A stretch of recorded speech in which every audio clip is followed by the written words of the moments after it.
नमस्कार विद्यार्थी मंडळी, या व्हिडिओमध्ये आपण पोलीस भरती 2024साठी काही महत्त्वाचे प्रश्न कव्हर करणार आहोत। यामध्ये आपण जीके आणि करंट अफेअर्सचा समावेश केलेला आहे। ठीक आहे, व्हिडिओ शेवटपर्यंत बघायचा आहे। व्हिडिओच्या शेवटी आपण रिव्हिजन ठेवलेली या सर्व प्रश्नांची, जेणेकरून तुम्हाला हे प्रश्न समजले आहेत की नाही ते तुम्हाला कळून जाईल। चला तर जास्त वेळ न घेता आपण या ठिकाणी व्हिडिओला सुरुवात करूया।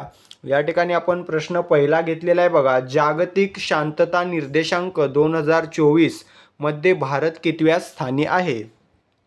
कितव्या स्थानी आहे मित्रांनो? तर बघा, जागतिक शांतता निर्देशांक 2024 मध्ये भारत आहे बघा 116व्या स्थानी। ठीक आहे, पर्याय क्रमांक ए 116 हे या ठिकाणी योग्य उत्तर असणार आहे। 116व्या क्रमांकावर आहे जागतिक शांतता निर्देशांक 2024 मध्ये भारत। ओके, आता पहिल्या क्रमांकावर कोणता देश आहे? तर आइसलँड। ठीक आहे, आइसलँड हा देश पहिल्या क्रमांकावर आहे जागतिक शांतता निर्देशांक 2024 मध्ये। मित्रांनो, सलग 2008 पासून आइसलँड हा जो देश आहे तो जागतिक शांतता निर्देशांकामध्ये पहिल्या क्रमांकावर आहे। ठीक आहे, 2008 पासून सलग आजपर्यंत। ओके, तर आइसलँड हा देश पहिल्या क्रमांकावर आहे आणि आपला भारत 116व्या क्रमांकावर आहे। ठीक आहे, जागतिक शांतता निर्देशांक। आता काही दिवसाआधी बघा एक व्हिडिओमध्ये ग्लोबल जेंडर गॅप इंडेक्स टाकलेला। ठीक आहे, ग्लोबल जेंडर गॅप इंडेक्स, त्याच्यामध्ये भारताचं स्थान होतं बघा 129। ठीक आहे, या दृष्टीने तुमची रिव्हिजन होऊन जाते। ठीक आहे, या ग्लोबल जेंडर गॅप इंडेक्समध्ये भारत 129व्या स्थानी होता। त्याच्यामध्ये देखील आइसलँड हा पहिल्या क्रमांकावर आहे। ठीक आहे, त्यानंतर ग्लोबल हॅपीनेस इंडेक्स, ज्यालाच आपण जागतिक आनंद निर्देशांक म्हणतो, त्याच्यामध्ये भारत बघा 126व्या स्थानी आहे। ठीक आहे, जागतिक आनंद निर्देशांक 2024 याच्यामध्ये भारत 126व्या स्थानी आणि पहिल्या क्रमांकावर आहे फिनलंड। ठीक आहे, फिनलंड हा देश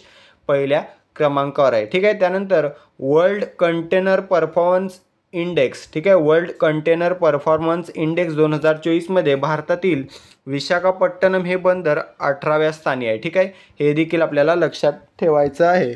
आपलं मूळ उत्तर काय असणार आहे? जागतिक शांतता निर्देशांक 2024 मध्ये भारत 116व्या स्थानी आहे। त्यानंतरचा प्रश्न आहे बघा, लोक आयुक्त किंवा लोकायुक्त हे पद महाराष्ट्रात कोणत्या वर्षी अस्तित्वात आले? ठीक आहे, तर हे पद जे अस्तित्वात आले महाराष्ट्रामध्ये 1972ला। पर्याय क्रमांक डी 1972 हे योग्य उत्तर असणार आहे। मित्रांनो, जर विचारलं लोकायुक्त व उपलोकायुक्त कायदा कोणत्या वर्षी अस्तित्वात आलेला आहे, तर 1971ला। ठीक आहे, लोकायुक्त व उपलोकायुक्त हा जो कायदा आहे तो महाराष्ट्रात अस्तित्वात आलेला आहे 1971ला आणि त्याच कायद्यान्वये 1972 मध्ये या पदाची सुरुवात महाराष्ट्रात झालेली आहे। ठीक आहे, लोकायुक्त या पदाची। ठीक आहे, पहिले लोकायुक्त महाराष्ट्राचे कोण होते? SP कोतवाल। ठीक आहे, SP कोतवाल हे पहिले लोकायुक्त होते महाराष्ट्राचे। सध्याचे कोण आहेत? विद्यासागर कानडे। ठीक आहे, सध्याचे लक्षात ठेवायचे आहेत, पहिले देखील लक्षात ठेवायचे आहेत। विद्यासागर कानडे हे सध्या महाराष्ट्राचे लोकपाल आहेत। ठीक आहे, त्यानंतरचा प्रश्न आहे, निजुत मोइना ही योजना कोणत्या राज्य सरकारने सुरू केली आहे? निजुत मोइना ही जी योजना आहे ती आसाम, ठीक आहे, आसाम राज्य शासनाने सुरू केलेली आहे। आसाम कशासाठी? तर बालविवाह रोखण्यासाठी तसेच शिक्षणास मदत करण्यासाठी। ठीक आहे, शिक्षणाला प्रोत्साहन देण्यासाठी तसेच बालविवाह रोखण्यासाठी ही योजना कोणती? निजुत मोइना ही आसाम सरकारने सुरू केलेली आहे। ठीक आहे, आसामचे मुख्यमंत्री कोण आहेत? हिमांता बिस्वा शर्मा। ठीक आहे, राज्यपाल कोण आहेत? गुलाबचंद कटारिया आणि राजधानी आहे दिसपूर। ओके, त्यानंतर प्रश्न आहे, राष्ट्रभाषा प्रचार समितीचे मुख्यालय कोठे आहे? याचं योग्य उत्तर असणार आहे पर्याय क्रमांक डी वर्धा। वर्धा या ठिकाणी राष्ट्रभाषा प्रचार समितीचे मुख्यालय आहे। मित्रांनो, एक प्रश्न विचारला जातो, पवनार आश्रम कोठे आहे? ठीक आहे, तर पवनार हा जो आश्रम आहे तो वर्ध्यामध्येच आहे। याची स्थापना विनोबा भावे यांनी केली होती। ठीक आहे, वर्ध्यामध्येच आहे तो। त्यानंतर प्रश्न आहे, भारत हा कोणत्या वायूचा जगातील सर्वात मोठा दुसऱ्या क्रमांकाचा उत्सर्जक देश बनला आहे? तर मित्रांनो, भारत हा बघा नायट्रस ऑक्साईड, पर्याय क्रमांक ए नायट्रस ऑक्साईड या वायूचा जगातील सर्वात मोठा दुसऱ्या क्रमांकाचा उत्सर्जक देश बनला आहे? पहिल्या क्रमांकावर कोणता देश आहे? चीन. ठीक आहे, पहिल्या क्रमांकावर आहे चीन, दुसऱ्या क्रमांकावर आहे भारत, तिसऱ्या क्रमांकावर आहे अमेरिका. ठीक आहे. त्यानंतर प्रश्न आहे, खालीलपैकी कोणत्या व्यक्तीने भारतीय रिझर्व्ह बँकेचे गव्हर्नर हे पद भूषविलेले नाही? कोणी मित्रांनो? तर बघा या ठिकाणी Raghuram Rajan, doctor Manmohan Singh, C Rangarajan, E Sreedharan यापैकी पर्याय क्रमांक डी ई श्रीधरन यांनी रिझर्व्ह बँकेचे गव्हर्नर हे पद भूषविलेले नाही. ठीक आहे.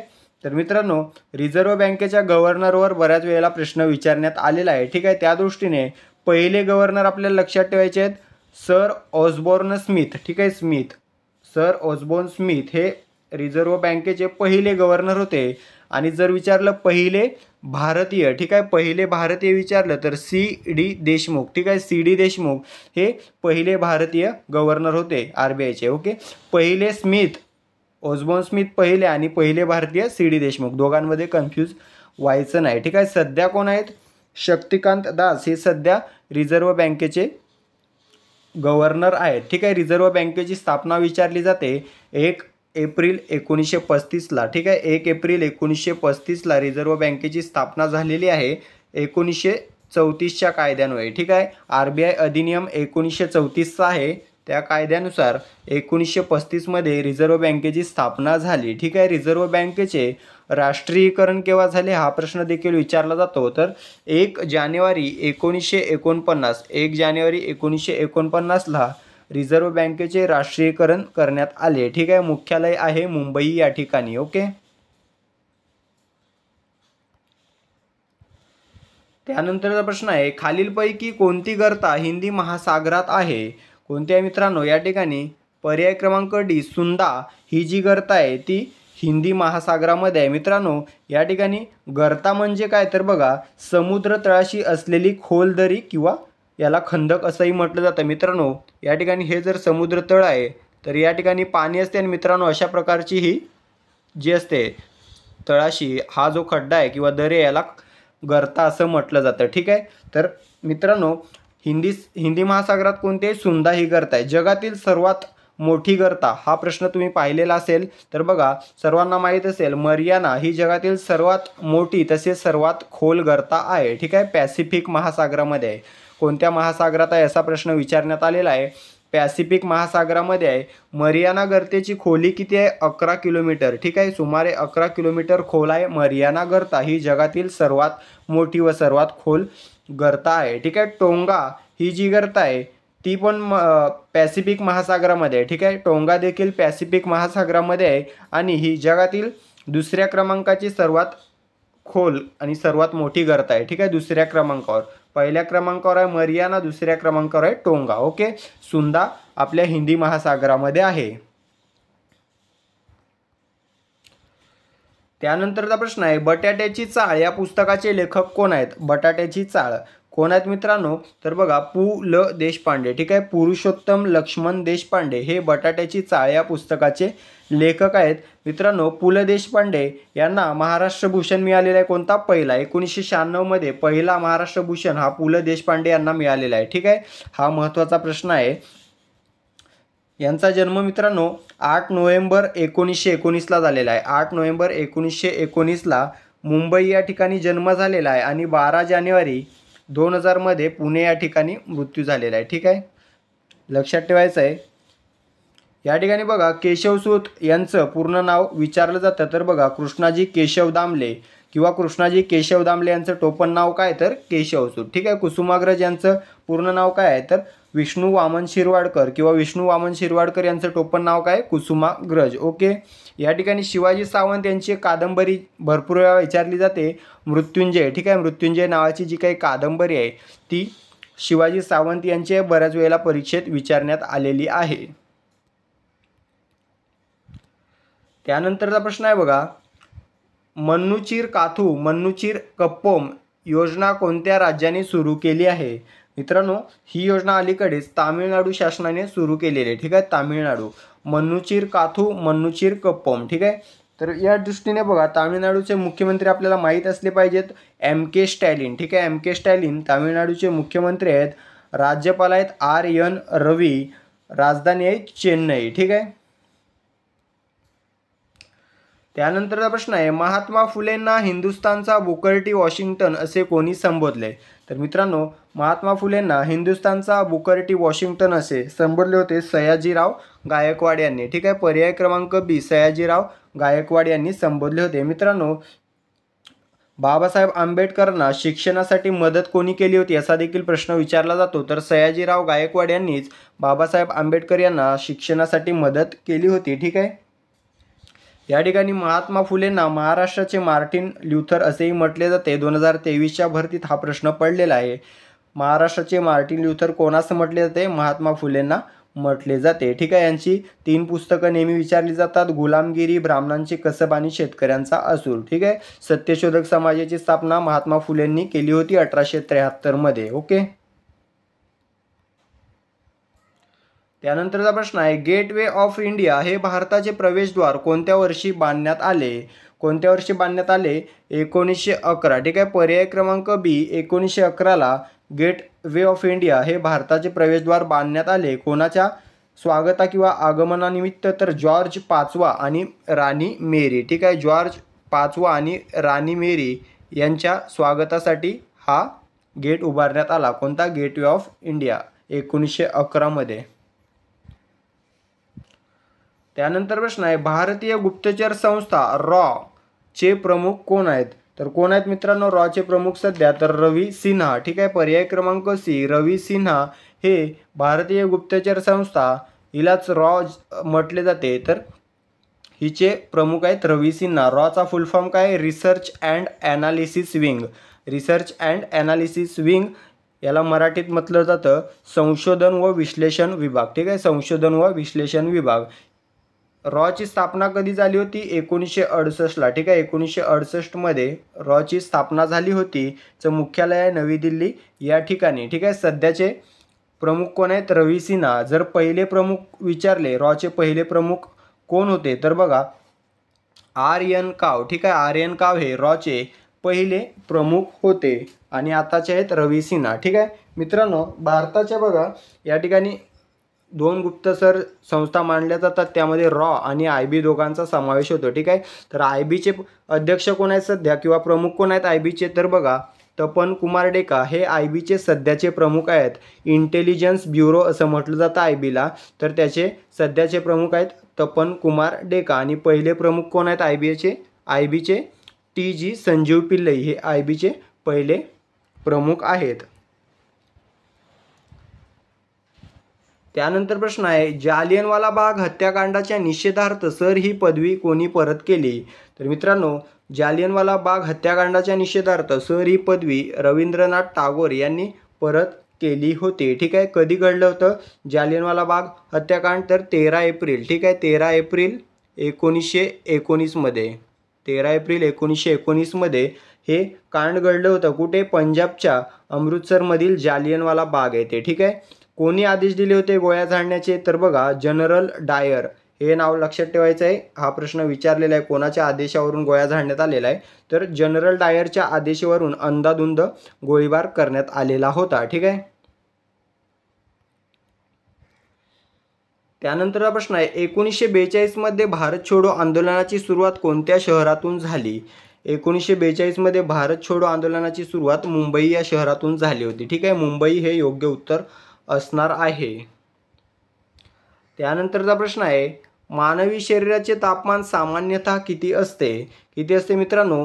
काही विद्यार्थ्यांना हा प्रश्न नवीन असेल, म्हणजे ऑप्शन नवीन असतील, काहींना माहीत असेल. ठीक आहे. तर बघा ज्यांना माहीत नाही त्यांच्यासाठी मित्रांनो या ठिकाणी पर्याय क्रमांक सी 98 अंश फॅरनहाईट एवढं मानवी शरीराचं सामान्यतः तापमान असतं. किती? 98 अंश फॅरनहाईट. ठीक आहे. या ठिकाणी सेल्सिअसमध्ये विचारलं तर 37 अंश सेल्सिअस. ठीक आहे. हे सगळ्यांनाच माहीत आहे, पण जर फॅरनहाईटमध्ये विचारलं तर 98 हा आकडा लक्षात ठेवायचा आहे. ओके.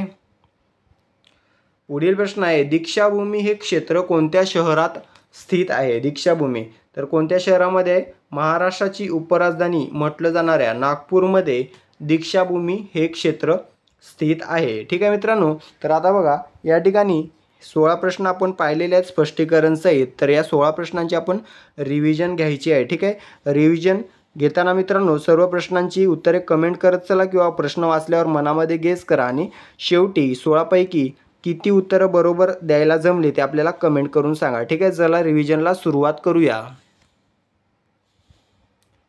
या ठिकाणी प्रश्न पहिला आहे, जागतिक शांतता निर्देशांक 2024 मध्ये भारत कितव्या स्थानी आहे?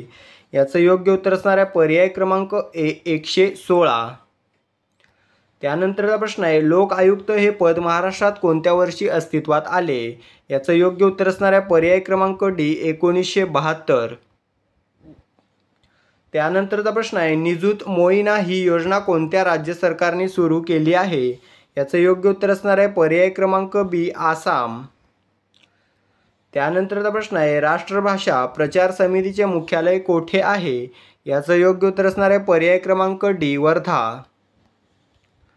त्यानंतरचा प्रश्न आहे, भारत हा कोणत्या वायूचा जगातील सर्वात मोठा दुसऱ्या क्रमांकाचा उत्सर्जक देश बनला आहे? याचं योग्य उत्तर आहे पर्याय क्रमांक ए नायट्रस ऑक्साईड। त्यानंतरचा प्रश्न आहे, खालीलपैकी कोणत्या व्यक्तीने भारतीय रिझर्व्ह बँकेचे गव्हर्नर हे पद भूषविलेले नाही? याचं योग्य उत्तर असणार आहे पर्याय क्रमांक डी ई श्रीधरन। पुढील प्रश्न आहे, खालीलपैकी कोणती गर्ता हिंदी महासागरात आहे? याचं योग्य उत्तर असणार आहे पर्याय क्रमांक डी सुंदा। त्यानंतरचा प्रश्न आहे, बटाट्याची चाळ या पुस्तकाचे लेखक कोण आहेत?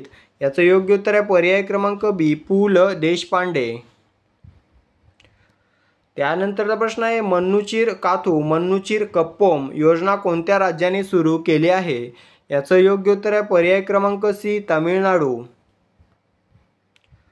त्यानंतरचा प्रश्न आहे, महात्मा फुलेंना हिंदुस्थानचा बुकर टी वॉशिंग्टन असे कोणी संबोधले? याचं योग्य उत्तर आहे पर्याय क्रमांक बी सयाजीराव गायकवाड। त्यानंतरचा प्रश्न आहे, गेट वे ऑफ इंडिया हे भारताचे प्रवेशद्वार कोणत्या वर्षी बांधण्यात आले? याचं योग्य उत्तर आहे पर्याय क्रमांक बी 1911। त्यानंतरचा प्रश्न आहे, भारतीय गुप्तचर संस्था रॉ चे प्रमुख कोण आहेत? याचं योग्य उत्तर आहे पर्याय क्रमांक सी रवी सिन्हा। त्यानंतर प्रश्न आहे, जालियनवाला बाग हत्याकांडाच्या निषेधार्थ सर ही पदवी कोणी परत केली? याचं योग्य उत्तर असणार आहे पर्याय क्रमांक ए रवींद्रनाथ टागोर। पुढील प्रश्न आहे, 1942 मध्ये भारत छोडो आंदोलनाची सुरुवात कोणत्या शहरातून झाली? याचं योग्य उत्तर आहे पर्याय क्रमांक डी मुंबई। पुढील प्रश्न आहे, मानवी शरीराचे तापमान सामान्यतः किती असते? याचं योग्य उत्तर आहे पर्याय क्रमांक सी 98 अंश फॅरनहाइट। पुढील प्रश्न आहे, दीक्षाभूमी हे क्षेत्र कोणत्या शहरात स्थित आहे? याचं योग्य उत्तर आहे पर्याय क्रमांक ए नागपूर। तर मित्रांनो आपण 16 प्रश्नांची स्पष्टीकरण 16 प्रश्नांची रिव्हिजन पाहिलेले आहे। 16 पैकी किती उत्तरं बरोबर द्यायला जमले आहेत कमेंट करून सांगायचं आहे। व्हिडिओ आवडला असेल व्हिडिओला एक लाईक आणि एक शेअर करायचं आहे। ठीक आहे, त्यानंतर चॅनलला सबस्क्राईब करून घ्यायचं आहे जेणेकरून आपले दररोजचे व्हिडिओ तुम्हाला पाहायला मिळतील। भेटूया पुढील व्हिडिओमध्ये, तोपर्यंत स्वतःची काळजी घ्यायची आणि ग्राउंड आणि अभ्यास जोरात चालू ठेवायचा आहे। ठीक आहे, धन्यवाद।